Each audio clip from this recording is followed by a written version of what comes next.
इस समाज ने जरा सी जागृति में समाज नहीं, आपने राजनीति का पूरा एजेंडा ही बदल दिया। इसलिए आपके प्रधानमंत्री ने बहुत काम जो साइलेंटली किए हैं उसकी चर्चा हम नहीं करते हैं, वही बहुत बड़ी बात है। एक छोटी सी घटना है, हम सब भूल गए होंगे, वो फर्स्ट टर्म में जब आए थे तो एक काम उन्होंने किया था। उन्होंने कहा कि आप किसके बेटे हैं, यह सत्यापन, यह अटेस्ट कौन करेगा कि मेरे पिताजी का नाम स्वर्गीय बलदेव प्रसाद है, मैं उनका पुत्र हूं। इस सच्चाई को दुनिया में अगर कोई जानता है तो मेरी मां जानती है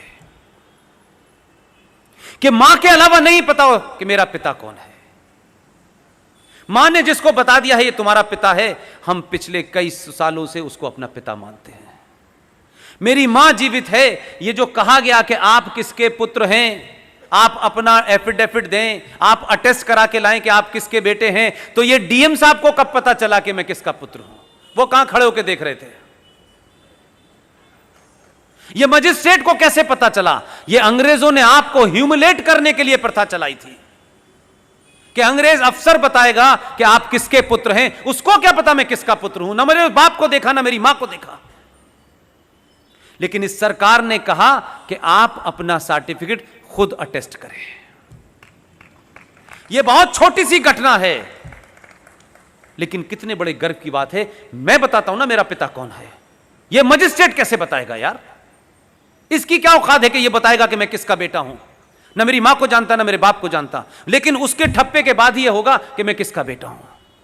इसलिए मैं उस बात को दूसरे तरीके से भी कहता हूं कि इस संसार में अगर सबसे बड़ी कोई दो शब्दों के अंदर कोई बात कही जाए, कहा जाए कि सबसे बड़ा सच क्या है धरती पे, तो सबसे बड़ा सच है मां।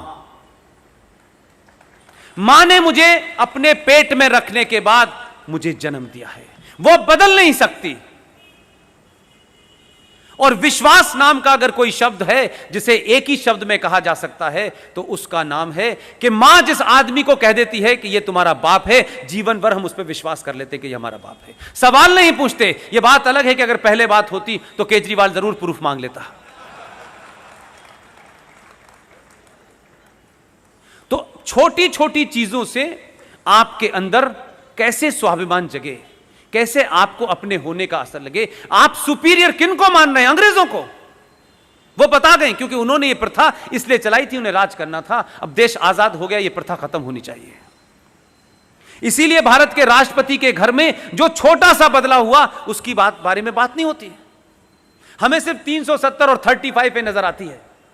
बहुत सारी घटनाएं ऐसी हुई हैं जो आपको पता नहीं है, और बार बार आपके माध्यम से रिमाइंड कराता रहता हूं मैं। जरा इन चीजों को भी सोचो। हर चीज में प्रॉफिट लॉस नहीं होता, हर चीज मटेरियलिस्टिक नहीं होती, कुछ चीजों का फिलोसफिकल मीनिंग होता है। पहले टर्म के प्रधानमंत्री बनने के बाद राष्ट्रपति चले गए। राष्ट्रपति भवन में जाकर उन्होंने पूछा कि भारत की पहचान के रूप में भारत में जितने भी विदेशी मेहमान आते हैं, जब आप उनको विदा करते हैं तो भारत की पहचान के रूप में क्या दिया जाता है? वो कांग्रेसी थे, उन्होंने बिना कुछ सोचे समझे कह दिया कि हम ताजमहल देते हैं। ताजमहल भारत की पहचान हो सकता है? नहीं। उसमें मेरा दूसरा पॉइंट भी है। कुरान में, इस्लाम में कब्रें हराम हैं। कब्र का कंसेप्ट इस्लाम में नहीं है। ये जो देश भर में जमीन घेरने और इस्लामिक दुकान चलाने के लिए और इस्लामिक आइडियोलॉजी को फैलाने के लिए ये जो कब्रिस्तान बने हुए हैं कि यहां इसका कब्रिस्तान है, वहां उसका कब्रिस्तान है, कब्रिस्तान का कंसेप्ट इस्लाम में नहीं है मेरे भाई। मोहम्मद साहब की कब्र देखी है कहीं आपने? नहीं है। इस्लाम में किसी की मौत हो जाने के बाद उसे दफना दिया जाता है, लेकिन उस कब्र के ऊपर कोई ईंट नहीं लगाई जा सकती। उसके बाद वो फिर दोबारा से जमीन वैसी हो जाती है। लेकिन भारत और पाकिस्तान और इस इलाके के अंदर Islam is not a religion, Islam is a political ideology to capture power. इस एजेंडे के साथ चल रहा है। यानी ताजमहल को आप कितना भी सुंदर बना दें, लेकिन उसके मूल में दो कब्रें हैं कि दो लोग सो रहे हैं, दो प्यार करने वाले सो रहे हैं, ये बताया जाता है। उस कहानी पर नहीं जाना चाहता कि वो प्यार था क्या था, मैं नहीं जानना चाहता, वो मेरा इशू नहीं है। लेकिन आप कब्रों को कब से अपने घर में रखने लगे? उनके तो हिसाब से गैर इस्लामिक है। हिंदू पद्धति में भी क्या अस्थियां हम अपने घर पर रखते?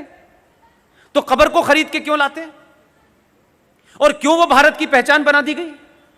और भारत उसे शान से विदेशी मेहमानों को दे रहा है। और अगर आप दे रहे थे तो विदेशी मेहमान भी यही समझ रहे हैं कि इस देश में जो मुगल बादशाह आए थे वो भारत की धरोहर है। मैं गलत कह रहा हूं? आप उन दौर के लोगों की कोई चीज देते हैं तो इसका मतलब है आप मानते हैं। इसीलिए छोटी सी घटना का फर्क कितना बड़ा समाज पे होता है। इन्होंने पूछा, उन्होंने बेफिक्री में बता दिया कि ताजमहल देते हैं। ये साहब अपना होमवर्क करके गए थे। इन्होंने कहा ताजमहल पहचान कब से हो गई? उन्होंने कहा ये दिया जा रहा है, ये परंपरा है। उन्होंने कहा बंद कर दीजिए। उसी दिन से एक फैसला हुआ। ये बहुत बड़ी खबरें नहीं हैं, लेकिन मेरे लिए बहुत बड़ी हैं, आपके लिए बहुत बड़ी हैं, कि ये जो दिन में रात में सरकारें चलती हैं, इन सरकारों में हजारों काम ऐसे होते हैं जिसका प्रचार 370 की तरह नहीं किया जाता।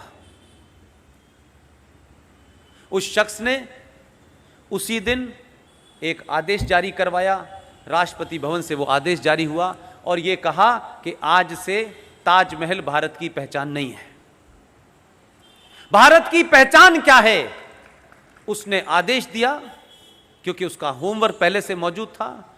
दुनिया में जितनी भी भाषाएं हैं उन भाषाओं में गीता छपेगी और गीता ही भारत की पहचान के रूप में दी जाएगी।